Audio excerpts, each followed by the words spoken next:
कामाक्षि मादर्दवस्ते कामदानैकदक्षे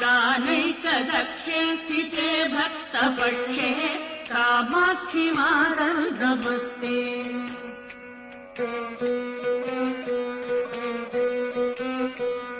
कामारिकान्ते कुमारी कालकालस्य भर्तुकरे दत्तदत्ते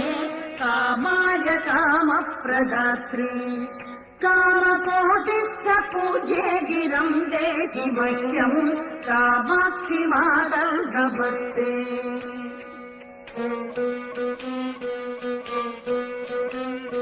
श्रीचक्रमध्ये वसन्ति